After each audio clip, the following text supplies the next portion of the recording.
People of Israel, the Lord has told me I shall not cross over the river Jordan. But do not be afraid, for the Lord your God goes with you. He will not fail you nor forsake you.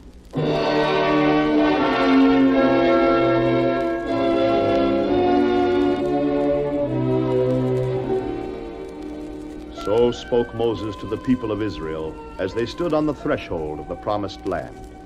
Before he died, Moses also spoke to Joshua, his trusted lieutenant. Joshua, the Lord our God has chosen you to lead our people into the promised land, into the land of Canaan. Be strong, be courageous. The Lord our God is with you as he was with me. May the Lord stay with you and guide you.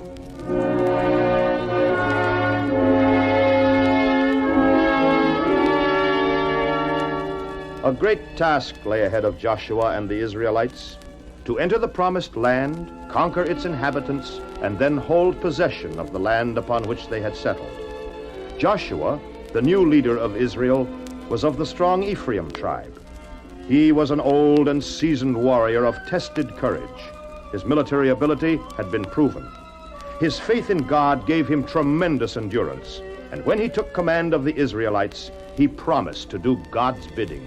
After the death of my beloved Moses, I stood before the Lord our God and listened to his commands.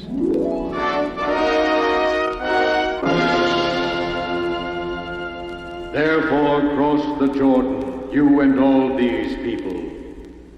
Go into the land which I give to the Israelites. Every foot of ground you walk on, I give to you as I promised Moses. Only be strong and very brave. Always keep in mind the observance of all the law which Moses, my servant, commanded you. Do not be afraid. Do not be dismayed.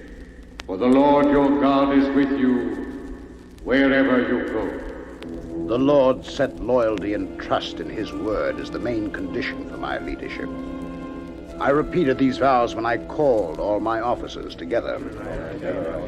I have called you all together to remind you of the promise that you made to Moses. What promise is that, Joshua?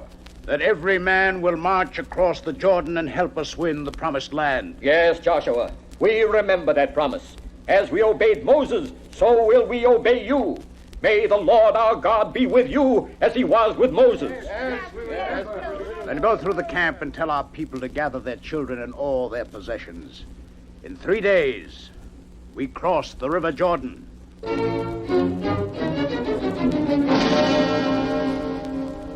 While we were still encamped east of the Jordan, I sent for 2 of my most trusted men. Did you want to see us, Joshua? Yes, Avram. Manasseh. You have only to command us, Joshua. Look out over the countryside. See the river Jordan winding its way down the narrow valley. Yes, We see it, Joshua. There lies the promised land, watered by the Jordan. How rich the soil looks, even from here. Yes, but there is Jericho, too, fortified with its wall to protect it from all outsiders, especially from our people. Exactly. So we must capture Jericho. Otherwise, we cannot control Canaan, nor protect ourselves. But how can we overcome the great wall of Jericho? It surrounds the city. The Lord our God has promised us the land in and around Jericho. He will show us the way. What can we do, Joshua? First, are you willing to risk your lives for our people? Try us. Then enter into Jericho. Explore the land and the people. What exact information do you want, Joshua? How strong is the king? His army? His soldiers, are they strong or weak? Find out whether the people are with us or against us. We are on our way, Joshua. Take care, Manasseh. Avram. We shall be careful. I had sent my 2 trusted aides on a very dangerous mission. I wished I could have gone with them. But in an army, there are those who plan and those who fight. Each day Manasseh and Avram were gone, I wondered how they were progressing. Menashe? Yes, Avram, it's me. I've been around the city. It's not very large. What did you find out? There are houses built on top of the walls. That means they are very wide. Yes, but not too high. About 40 feet. What about the gates? Just 2 of them. They're closed at night, but wide open in the daytime. Many people keep going in and out. Well, don't the guards question them? It didn't look like it to me. Fine, fine. That's how we'll get inside. In the morning, the farmers and shepherds come in for market. We'll enter with them.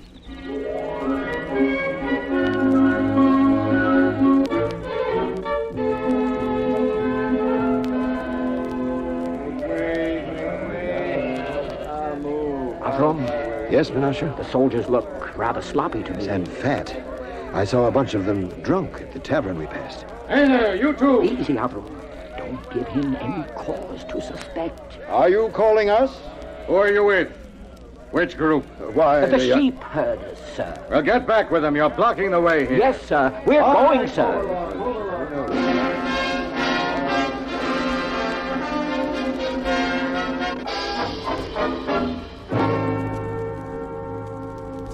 Yes? May I help you? We are strangers in the city. We've been told you have food and drink and a room to sleep in. I have. Will you put us up for the night? Come in. Quickly. You are Israelites, aren't you? Watch her, Avram. Don't let her shout. Oh, I won't shout. Why should I? To turn us over to the king. That coward and his lazy, good-for-nothing soldiers. Then you will take us in? Everyone in Jericho knows that the Lord your God has given you this land. And everyone here is afraid. But I'm not.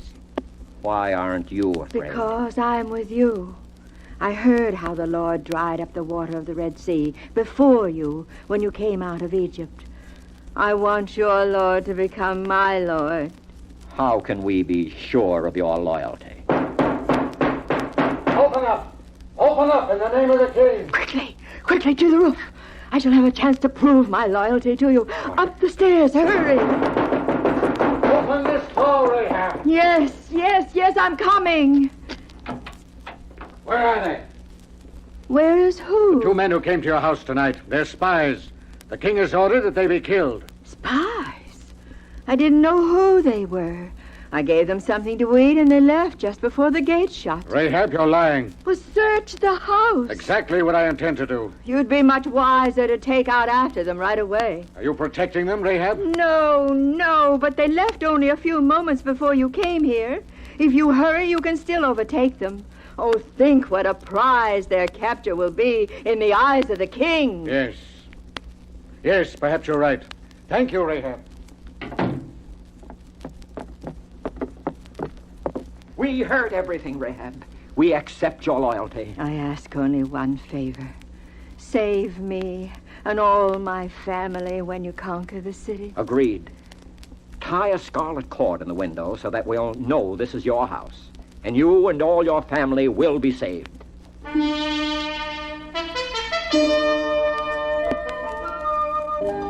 And that, Joshua, is everything we found out. Excellent. The Lord our God is really with us. All the people in Jericho are afraid of our very name. It is not our name that they are afraid of, Manasseh. They are afraid of the name of the Lord.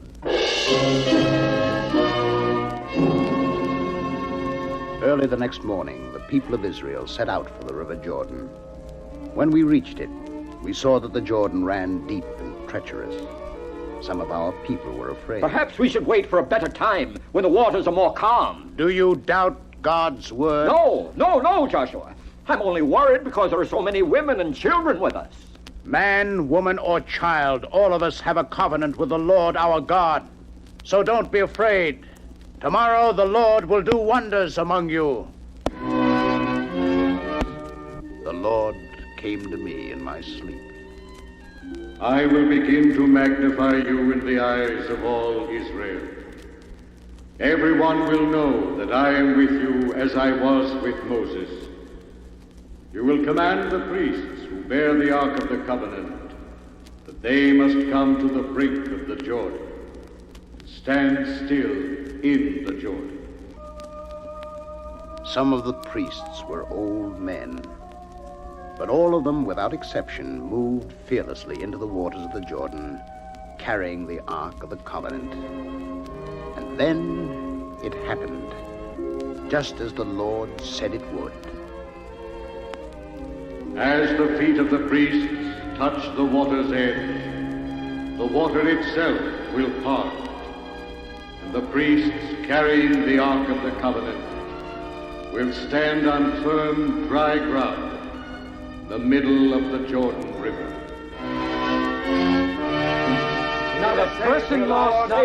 People of the promised land, Israelites, the future generations will know that Israel came over the Jordan on dry land. As the Lord promised, We shall place 12 stones in the midst of the Jordan, in the very place where the feet of the priests who bore the Ark of the Covenant stood. And these 12 stones will be a memorial to the children of Israel forever. Wonderful. Remember always that the Lord our God helped us make this crossing in safety. Blessed be the Lord. Blessed be the Lord. Blessed be the Lord. The city of Jericho had shut its gates against us. No one left the city and no one entered it. Jericho was our main target. All the roads led to Jericho. But how were we to conquer the city with its great wall confronting us? Again, the Lord our God came and spoke to me and told me how we could capture the city. You and all your warriors shall march around the city once a day for 6 days. 7 priests with 7 ram's horns will walk in front of the Ark of the Covenant, blowing on the horns. Before them will march your soldiers.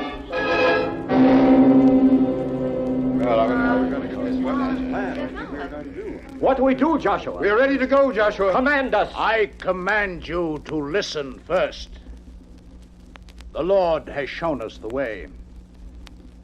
The priests will take up the Ark of the Covenant.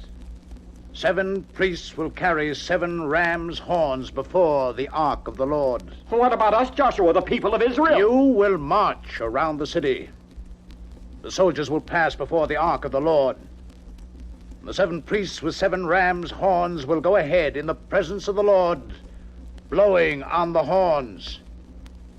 For 6 days you will do this once around the city. And on the 7th day, Joshua. When the 7th day arrives, then I will tell you what the Lord commands us to do. Can we begin now? Yes, we're ready, Joshua. However, one word of caution.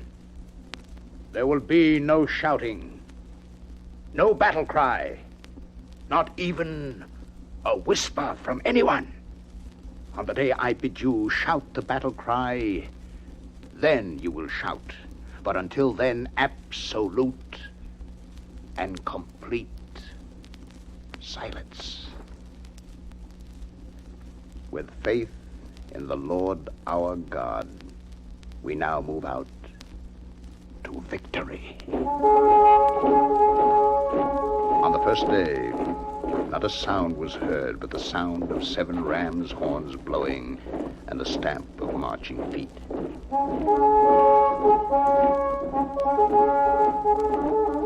On the second day, not a sound was heard but the ram's horns blowing and the stamp of marching feet.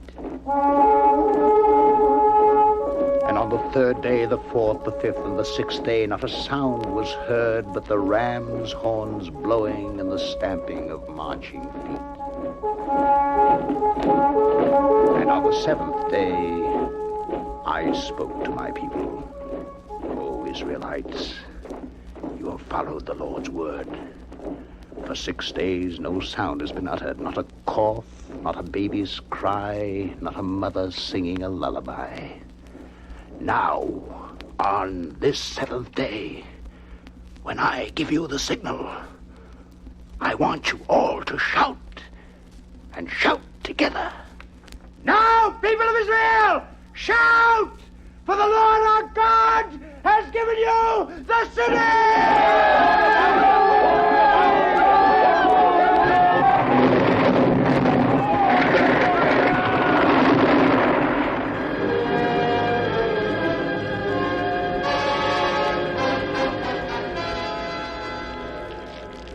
the city over the rubble and captured it. Everything was burned and destroyed. Everything except Rahab and her family. Manasseh, Avram. Yes, Joshua. Bring Rahab here to me. Here she is, Joshua. We saw the scarlet cord tied to her window. She and her family are safe. Oh, Joshua. Rahab, because you spared the lives of my 2 men, and because you hid them when they were in trouble, we spare your life and the lives of your family. Oh, thank you, Joshua. Thank you. Thank you. You have my everlasting gratitude. Don't give me your gratitude. Give it to the Lord our God. He spared your life. It is his will. I have only followed his orders.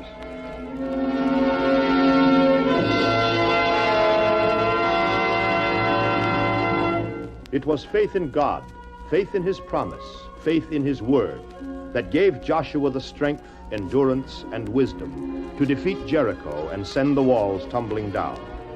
And the faith of the Israelites in the Lord our God gave them the discipline necessary to follow Joshua. And Joshua was God's servant. This story, the fall of Jericho, can be found in the book of Joshua in the Old Testament.